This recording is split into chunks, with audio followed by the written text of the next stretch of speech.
So macam yang I dah janjikan, video kali ni I akan sharekan pengalaman-pengalaman cerita hantu yang orang sharekan pada I. So I share dengan you guys. So don't forget to watch, tengok sampai habis, like, subscribe, and kalau rajin tekanlah bell button kat bawah tu. So enjoy.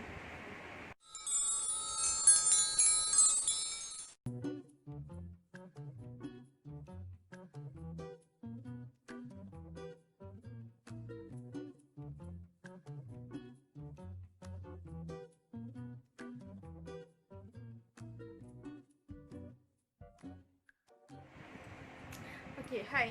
So hari ni I nak cerita hantu lah, macam yang you guys tahu. Okay, so cerita ni dia punya setting tempatnya dekat sekolah atau college gitulah, yang penting tempat belajar. Korang mesti selalu terdengar kan macam banyak cerita hantu, cerita seram, mesti benda yang jadi dekat sekolah, dekat college kan, dekat universiti. Memang famous kan dengan cerita-cerita seram ni. I pernah tanya someone lah. Dia seseorang yang agak tahulah pasal selok-belok kenapa benda-benda macam ni terjadi.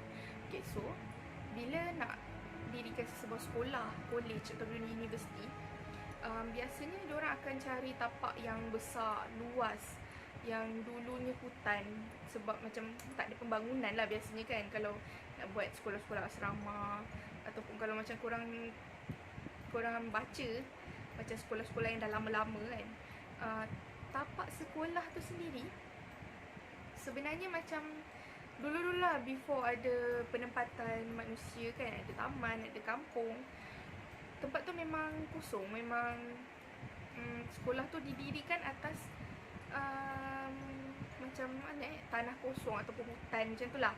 And biasanya ini semua macam tapak-tapak yang agak murah, agak macam susah nak dibangunkan sebagai, susah ataupun tak sesuai untuk dibangunkan sebagai taman perumahan, kampungan macam tu lah. And harga tanah tu biasanya lah ini daripada apa yang orang cerita kat I lah, I tak tahulah kesahihan dia. Biasanya dia lebih murah. So biasanya macam itulah disebabkan, sebab dia punya, bukan sebab murah tu yang dia berhantu, tapi sebab sejarah tapak tu lah. Macam biasalah kalau kat Malaysia, tapak askar Jepun punya kubur lah, apalah benda tu semua common lah kan, korang akan dengar kan. Apa lagi tapak penempatan askar Jepun lah, komunis lah, British lah, macam gitulah. So macam ada sejarah-sejarah tempat tu yang membuatkan tempat tu susah nak dibangunkan sebagai taman perumahan. Macam gitulah, lebih kurang lah. Sejauh mana kebenarannya tak pasti. Okay, so ni cerita yang diceritakan daripada macam orang cerita lah. I dengar orang cerita ada satu college ni dekat salah satu tempat ni. I tak naklah bagi tahu dia punya detail, sebab kadang budak-budak yang belajar kat situ takut pula, budak-budak yang nak masuk belajar takut pula kan. So tempat ni macam biasalah, dikelilingi hutan, belum ada penempatan. Ni sebab college tau, bukan sekolah. College ke universiti ke, macam itulah. I tak pastilah dia college ke universiti college ke, swasta ke kerajaan ke, I tak pasti. So lepas tu dia macam ni, ada seorang budak ni lah, Ayu. Okay, kita bagi nama dia Ayu. Ayu ni dia masuklah college lepas SPM kan. Dia duduk dorm. Dia duduk dorm. Dorm ni semua ada katil double decker. So macam diorang share lah. So macam diorang macam tu lah kehidupan diorang teruskan kan. Lepas tu masa first masuk ni, Ayu ni tak ada rasa apa-apa. Dia macam entah, dia tak adalah rasa macam ada momok ke, ada hantu ke. So macam belakang tu kan, belakang dom Ayu tu I rasa kafe tau.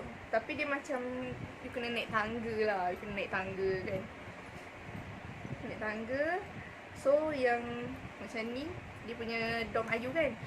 Sini naik tangga pergi kafe. Lepas tu belakang ni macam ada tempat sidai baju. Sebenarnya dom ni 2 tingkat. Tapi tingkat atas ni semua tak digunakan. Dikosongkan. Tapi tak ada siapa-siapa pernah cerita kenapa tingkat atas tu dikosongkan. So biasalah budak-budak muda kan, mestilah dia punya sifat curiosity dia tu tinggi. Mesti nak tahu kan ada apa kat atas, kenapa kosong. So satu hari tu Ayu dengan geng-geng dia, diorang berempat ni degil pergilah naik atas, naik tingkat atas tau. Dia pergi naik tingkat atas. So diorang tengok macam kat atas tu tak ada apa-apa pun, macam kosong aja. Kalau ada pun macam letak apa, katil ke tilam ke yang macam spare-spare tu yang lama-lama punya kan. Macam tu je lah. Tapi macam mostly kosong lah. Tapi kejadian yang first sekali jadi masa diorang nak masuk tu, pintu tu tak boleh buka. Pintu tu berkunci. So macam diorang macam buka, tak boleh buka tau. Lepas tu semua member kata, alamak kunci ke? Lepas tu macam biasa, aku tapi aku nak try lah. Biasalah kan budak-budak kan. Lepas tu kawan dia pun seorang buka sekali boleh buka. Padahal sebenarnya pintu tu memang berkunci. Sebab memang pihak pengurusan tak nak bagi siapa-siapa masuk kan. Lepas tu macam diorang macam, boleh buka kau ni macam mana boleh buka? Something like that lah kan. I assume je apa benda yang diorang borakkan. Lepas tu diorang pun masuk tu yang diorang macam masuk macam tak ada benda pun. Macam boleh lah kita buat macam tempat lepak-lepak kan, malam-malam ke kan. Biasalah ni macam dia macam college biasa, bukannya macam asrama sekolah yang macam pukul ni korang kena tutup pintu, kena tidur, kena tutup lampu. Tak lah. Dia macam lebih lenient lah, macam lebih bebas lah, suka hati lah korang nak tidur pukul apa. Yang penting esoknya pergi kelas. Macam tu lah dia punya kisahnya tu. So hari demi hari pun berlalu lah seperti biasa. And si Ayu and the gang ni pun dah terlupa lah pasal tingkat atas yang konon-konon diorang nak buat tempat lepak ni. And then satu hari college diorang ni ada buat macam gotong royong tau, waktu malam. Sebab yelah waktu siang kan diorang student pergi belajar, pergi kelas kan. So waktu malam macam lepas maghrib itulah, diorang pun berkumpul satu asrama. Okay, jom kita pergi gotong royong, kemas sana, kemas sini. Lepas tu yang Ayu and the gang ni di-designkan untuk kemas tingkat atas. Tak tahulah kenapa diorang nak kemas pula tingkat atas kan. Tapi dah komiti suruh, diorang pun pergi je lah. Tapi bukanlah diorang pergi berempat je, sebab diorang memang ke mana-mana bersama. Tapi macam diorang dibuat dalam grup macam 8 orang ke 10 orang gitulah. Orang ni pergi kemas sini, orang ni pergi kemas sini. So diorang ni pergilah naik atas. Lepas tu pihak komiti bagilah kunci. Lepas tu diorang dah pandang sama diorang kan, macam kunci ke hari tu kita buka boleh kan. Lepas tu macam takpelah, diorang abaikan je lah. Lepas tu diorang pun naik atas dengan lagi diorang punya diorang punya team lah, team yang kemas tingkat atas kan. Lepas tu yang macam ketua tim diorang tu pun buka pintu. Nak buka pintu tu dah ulas kunci, tapi pintu tu tak boleh nak tolak. Diorang macam tolak pintu dia, tak boleh nak tolak. Lepas tu si Ayu ni pandanglah dengan geng-geng dia, berpandangan lah macam hari tu memang susah nak buka tapi tak kunci. Kali ni dah buka kunci tapi susah nak buka. Lepas tu macam seorang lagi member Ayu ni cakap, tak apalah, biar I try, I buka. Lepas tu dia pun buka, boleh. Padahal orang tu macam tolak dengan badan semua, yang ketua tim diorang tu tak boleh nak buka. Lepas tu yang kawan Ayu ni datang, dia ulas saja pintu tu terus macam boleh buka tau. Tapi masa diorang nak melangkah masuk tu, macam diorang nak masuk macam nak masuk ke dalam pintu tu lah, nak masuk ke dalam bilik tu kan, diorang terus rasa macam ada angin daripada dalam bilik tu macam menerpa kat diorang semua tau. Semua orang macam 10 orang tu. Maksudnya macam benda tempat tu macam sempit, macam kecil je tau. Macam so macam 2 orang je boleh diri, lepas tu yang lain kena diri macam ke tepi-tepi sikit kan, macam turun ke arah tangga sikit, macam itulah. Tapi macam angin tu macam melalui semua orang. Korang faham tak? Bukannya melalui macam seorang je, dia melalui semua orang sampai ke orang-orang yang kat tangga tu, semua orang rasa. Tapi mana datang angin, dia macam dia ada tingkap kot, saya rasa dia ada tingkap tapi bertutup. Maksudnya macam daripada mana angin tu datang, dia orang macam pelik lah. Sebab angin tu macam, kalau betul ada angin kan, macam dia melalui macam tu je. Tapi ni melalui semua orang boleh rasa. Angin tu pula rasa macam berat tau, macam ada jisim. Macam jisim ke? Macam boleh lalu kat orang kan, macam orang tu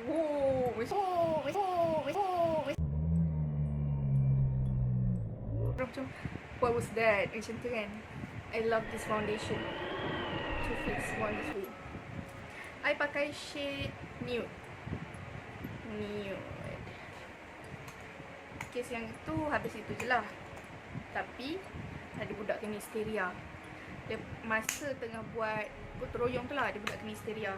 Tapi si Ayu ni tak ada ambil peduli sangat lah, bukan dia boleh buat apa-apa pun kan. So dia macam kena histeria ke lah, tak kau lah, macam tu. Next kejadian masa tu, masa tu dah pukul 6 lebih gitulah. Si Ayu ni baru lepas cuci baju. Biasalah kat asrama, mana ada apa, mana ada dobi ke washing machine ke kan. So balik kelas tu, dia pun pergilah menyental kat dalam bilik air sorang-sorang. Dah menyental, pergilah jemur baju. Nak jemur baju tu, ingat tak I cakap dia dekat belakang dom Ayu, tapi belakang lah ni. Masa tu dah macam dah lewat lah, hampir ke maghrib gitu. Si Ayu ni ajaklah seorang kawan dia, kita namakan kawan dia ni Mia. Kita namakan kawan dia ni Mia. Terus dia macam, Mia jom teman, I nak pergi jemur baju. Okay. Lepas tu diorang pun pergi. Diorang pergi Abdul sambil-sambil si Ayu jemur baju tu, diorang borak-borak lah kan. Lepas tu masa tu memang ada macam banyak lah pakaian dekat ampayan. Budak-budak ni ramai yang cuci baju juga agaknya kebetulan. Dan sambil-sambil diorang borak tu, tiba-tiba Ayu ni macam nampak ada orang dekat ampayan baju yang belakang sekali. Ayu ni dekat ampayan baju yang depan sekali. Dia macam ada 3 atau 4 row gitu. Yang Ayu ni dekat first row. Yang dekat 4th ke 3rd row gitu, dia nampak ada orang. Tapi orang tu bukan jemur baju. Orang tu macam ngintai. Korang tahu tak macam ni ada ampayan kan, baju kan, baju. Macam dia intai atas macam tu. Macam cak macam tu. Lepas tu macam Ayu macam ada orang, tapi kenapa orang tu macam tu je kan, macam peekaboo. Lepas tu dia turun. Lepas tu macam sekali lepas tu Ayu pandang. Lepas tu dia macam ignore je lah. Mungkin orang nak tengok siapa yang tengah borak-borak kan, orang tengah jemur baju. Lepas tu dia pun ignore, dia pun bodoh je lah. Lepas tu sekali buat lagi. Tapi macam okay, katakan ni ampayan kan, mula-mula dia peekaboo kat sini. Lepas tu tiba-tiba dia peekaboo kat tengah ni. Lepas tu dia peekaboo kat hujung ni pula. So macam Ayu dah macam rasa macam tak sedap lah. Macam sebab dia tak nampak orang ke apa, sebab dia cuma nampak macam dengan sangat laju. Macam dia kata macam bayangan hitam yang peekaboo dengan sangat laju. Mula-mula tu dia macam, of course lah, assume macam student lah yang jemur baju. Lepas tu dia dah rasa tak sedap. Dia cakap dengan Mia, jom Mia, kita masuk Mia. Lepas tu Mia macam, baju kau tak siap jemur lagi. Tu Ayu cakap, tak apalah, nanti kita jemur lagi lah. Tak cukup hanger lah, apa benda lah. Adalah dia punya alasan ni, Ayu tak tahu. Lepas tu Mia pun macam okay lah. Betul dia masuk. Tu dah masuk, si Ayu ni macam diam tau. Dia kata dia macam tak bagi tahu siapa-siapa lah. Maksudnya dia macam perasaan aku je kot, tak ada apa kot sebenarnya. Okay lah.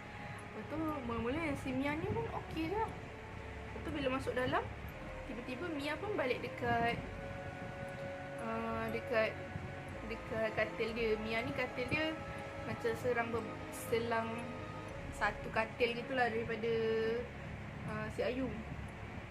Lepas tu tiba-tiba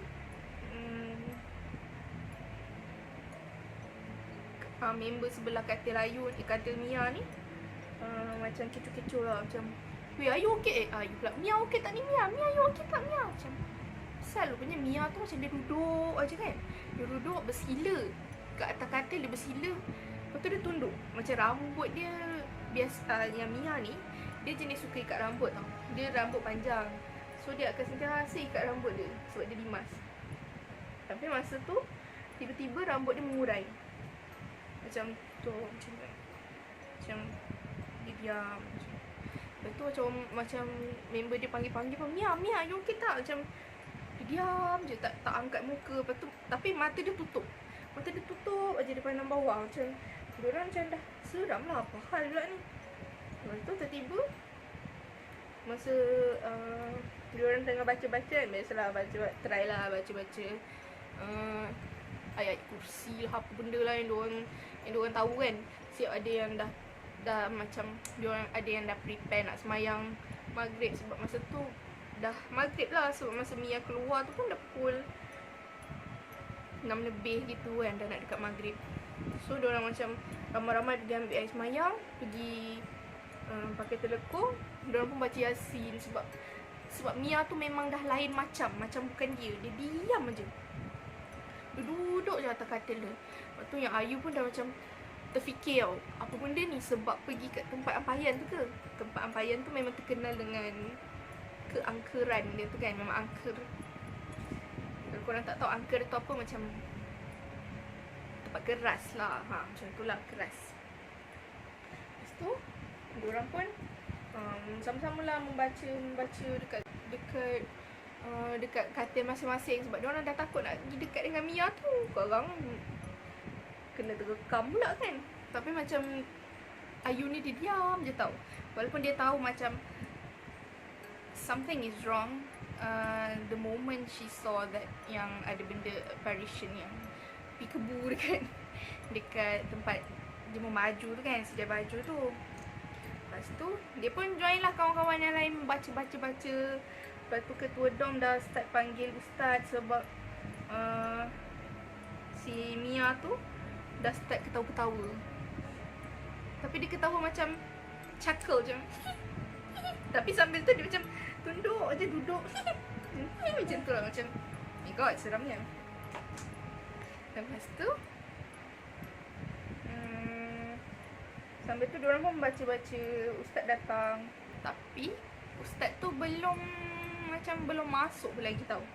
Macam dia baru turun kereta, Mia tu terus macam daripada dia dia terus macam macam gitu tau. Macam memang macam movie je. Macam serius lah macam tu.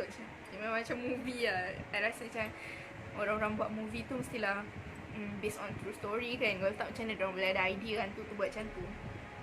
Lepas tu dia macam terus macam bangun tau. Masa tu mata Mia memang merah. Memang dengar klise kan, tapi itulah yang jadi. Mata dia memang merah, yang macam bukan merah macam berdarah ke apa kat situ tau kan. Tapi dia macam kan kalau you sakit mata, kan macam keluar urat-urat mata tu kan. Macam urat-urat mata tu timbul dengan sangat banyak. Merah dekat mata, yang mata merah, mata putih dia tu memang jadi merah sebab urat-urat tu timbul. Lepas tu ustaz belum masuk lagi. Lepas tu ustaz masuk je, melangkah je masuk dom dia orang. Dia terus mengilai.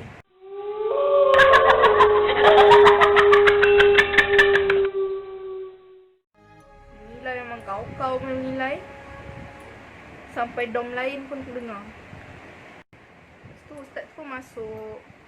Yang si Mia tu dah tergelak-gelak ke atas katil. Tapi dia tak bergerak. Dia tak agresif lah. Dia tak berlari ke sana ke sini kan. Lepas tu ustaz pun datang. Ustaz tu baca. Lepas tu si Mia cakap, kau dah ganggu tempat aku. So macam orang macam, siapa yang ganggu tempat siapa? Macam Mia ada pergi mana-mana ke? Mia ada ganggu siapa-siapa ke? Lepas tu Ayu pun cakap lah, tadi dia orang pergi sidai baju, Mia teman dia sidai baju, tapi tak ada kacau apa pun, just sidai baju. Macam itu je lah, sidai baju kat belakang tu. And Mia pun cerita lah benda yang dia nampak, benda yang pergi kebu tu kan dekat ustaz. Lepas tu ustaz macam lepas tu dia pun ustaz pun samalah ritual dia. Bukan ritual, I mean macam baca-baca kan. Tak tahulah apa benda yang terjadi. Sampai Mia pun sembuh lah. Tapi macam lama lah, macam sejam gitu kot. Ustaz tu macam nak pujuk benda tu keluar daripada badan Mia. Lepas tu ustaz kata janganlah kacau, sebab budak-budak ni datang nak belajar, tak kacau dia orang pun benda semua. Lepas tu okey lah, settle pasal si Mia. Tapi kita ingat settle kan, sebenarnya tak settle. Esoknya Mia kena rasuk lagi, histeria lagi, terjerit-jerit, kau kacau aku, aku nak kau mati, macam tu, sampai macam tu tau. So macam panggil ustaz lagi. Lepas tu ustaz macam, apa benda yang tak puas hati, cuba cakap apa benda yang tak puas hati. Lepas tu bila siasat-siasat, rupa-rupanya benda tu bukan berasal daripada college tu, dia berasal daripada tempat lain, dihantar oleh ahli keluarga Mia juga. Dihantar oleh ahli keluarga, guys. Okay, jadi ustaz ni pun cubalah ubatkan Mia. Tapi Mia tu orangnya kecil, memang kecil, kurus, kecil. Tapi masa di histeria tu, saya tak tahu, 5-6 orang lelaki dewasa tak boleh nak pegang dia. Kalau waktu dia macam okey pun kan, macam Ayu cakap, waktu Mia macam konon-kononnya dia tak kena histeria pun, tapi dia lain. Macam bukan Mia, yes, macam bukan Mia, macam orang lain. Macam tak adalah, okey je. Tapi macam Ayu ni dia macam dah rapat kan dengan Mia, so dia tahulah macam tindak tanduk orang tu macam bila pelik, macam this is not Mia, macam tu lah. Mia sangat pelik. And cerita pasal Mia tu sebenarnya berpanjangan. Mia tak pernah sembuh pun daripada gangguan tu, sampai diorang habis belajar. Masa cerita Mia kena histeria tu masa first sem kan, tapi sampai habis belajar Mia memang masih ada lagi benda tu mengganggu dia. Kadang-kadang malam-malam dia nangis, sampai kawan-kawan dom pun dah tak kau lah.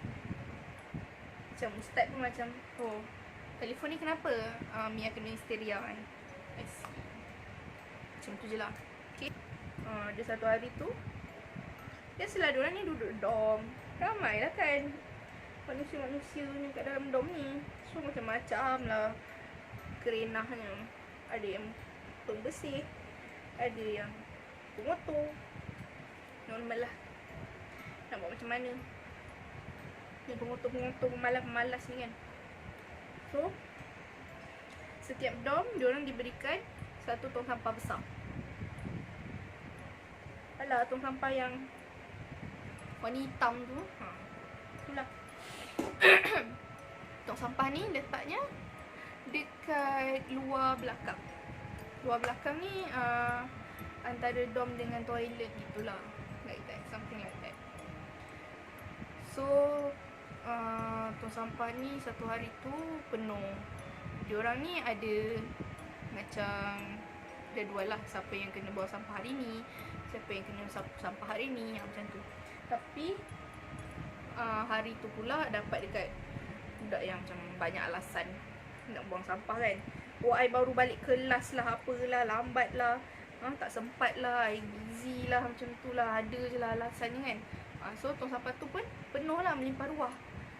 Lepas tu masa tong sampah tu melimpah ruah, you tahu je lah kan, makanan lah, apa benda lah kan. So kotor lah kan. Macam biasalah, Nia ni nak mandi. So dia pun pergilah mandi. Dah macam pukul 7 lebih gitulah, dah maghrib kan. Mia pula, sorry Ayu. Sorry lah, salah nama.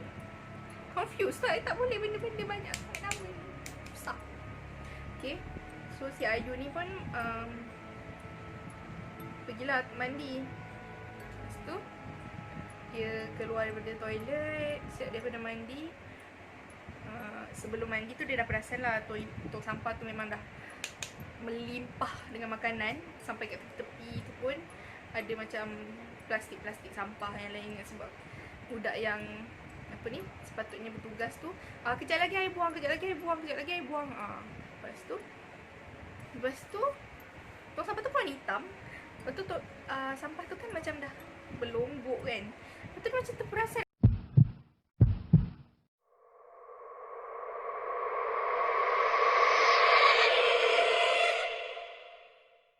muka dia macam cuak gila. Sampai member-member yang macam, Ayu apasal? Ayu okey tak? Lepas tu macam diorang macam, dah lah, tak apalah, tak payah tegur, jangan tegur. Tapi lepas tu dia dengar lagi,